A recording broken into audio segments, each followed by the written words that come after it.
सावन माह चल रहा है और पश्चिमी उत्तर प्रदेश का एक जनपद है गाजियाबाद। और यहाँ पर एक बड़ा ही प्रसिद्ध मठ है, इसको कहते हैं गौरीगिरी दुधेश्वर नाथ महादेव मठ। मंदिर है महादेव का, और कहते हैं कि स्वयंभू है, भगवान शिव खुद प्रकट हुए हैं। और इसकी जो महत्ता है वो बहुत ही अद्भुत है। तो तमाम प्राचीन कहानियां इसके साथ जुड़ी हुई हैं। और ये आज सौभाग्य का विषय है कि इस जो मठ है, मंदिर है, इसके महंत हैं महंत नारायण गिरी जी, वो हमारे साथ हैं। तो उनसे मंदिर के बारे में, इसकी महत्ता के बारे में जानेंगे। गुरु जी, ये जो मंदिर है काफी इसकी मान्यता है। मैं भी आ रहा था रास्ते में, तो जो हमारे चालक थे वो बता रहे थे कि बड़ी मान्यता है। तो क्या इसकी थोड़ी कहानी है, हम अगर आपके माध्यम से अपने दर्शकों को बता सकें। ये रावण के पिता विश्वश्रवा ने इस लिंग की स्थापना किया।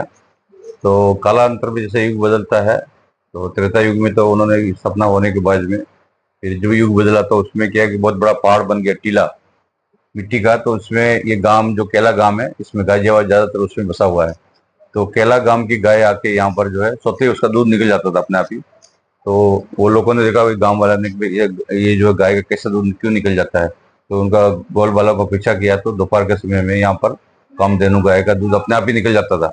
तो फिर यहाँ खुदाई हुआ, तो ये स्वयंभू शिवलिंग दुधेश्वर नाथ के स्वयंभू शिवलिंग के रूप में प्रकट हुए।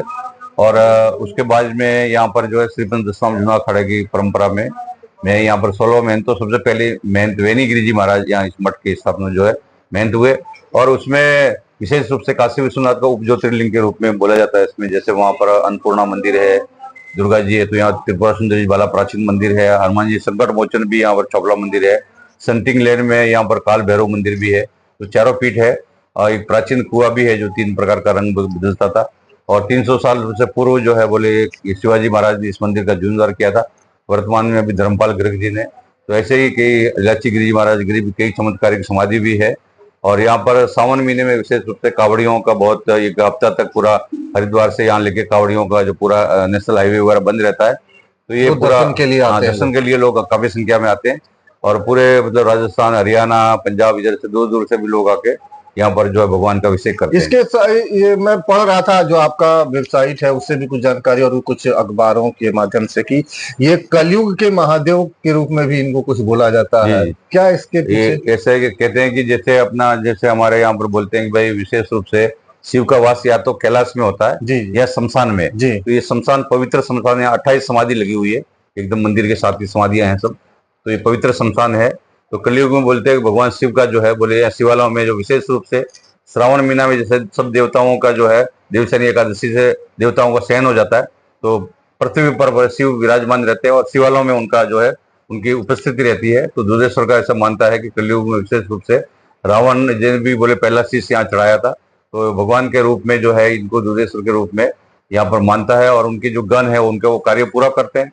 तो ये कलयुग में विशेष रूप से इनकी जो है बहुत मान्यता भी है और विशेष प्रभाव भी ये है। भी कहते हैं कि ये दुधेश्वर महादेव का जो दर्शन है वो मतलब आपको स्वर्ण से आप मतलब आप स्वर्ण से या वैभव से संबंधित जो आपकी मनोकामना, ये आप देखिए कि हिरण्यगर्भ जो गाय का थन है वो थन के जैसा उसके अंदर शिवलिंग नीचे जमीन में है, अंदर हिरण्यगर्भ बोलते हैं। तो वो हिरण्य मतलब सोने का ही होता है, तो हिरण्यगर्भ में स्थित है।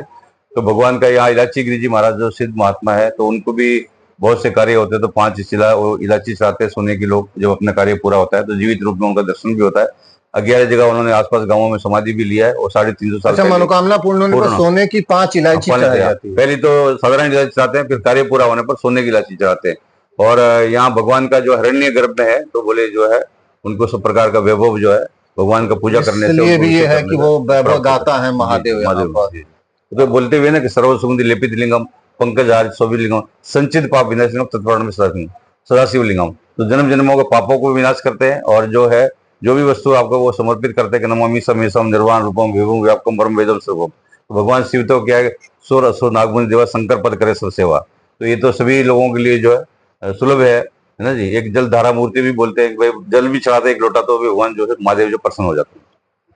बहुत बहुत धन्यवाद महंत जी इतनी अच्छी जानकारी के लिए। ये दुधेश्वर महादेव मंदिर की पूरी कहानी थी और ये आप हमारे साथ देखेंगे पीछे, ये पूरा दुधेश्वर महादेव मंदिर का जो प्रांगण है ये यहाँ से आपको दिख रहा होगा। नीचे ये मंदिर है जहाँ पर लोग इसके दर्शन करते हैं और दूर दराज से सावन माह में तो खैर यहाँ भीड़ होती ही होती है। इसके अलावा साल भर भी यहाँ जो भक्तों के आने का जो सिलसिला है वो चलते रहता है और बड़ी संख्या में लोग आके यहाँ दर्शन करते हैं, अपनी मनोकामना पूर्ण करते हैं। ये महंत जी का पीठ है और यहाँ पर कुछ भाग्यशाली लोगों को उनके दर्शन और आशीर्वाद भी मिलते हैं। हम उम्मीद करते हैं कि यहाँ आने वाले जो श्रद्धालु हैं उनकी इच्छा महादेव पूरी करें और उनके ऊपर उनका आशीर्वाद बना रहे। धन्यवाद।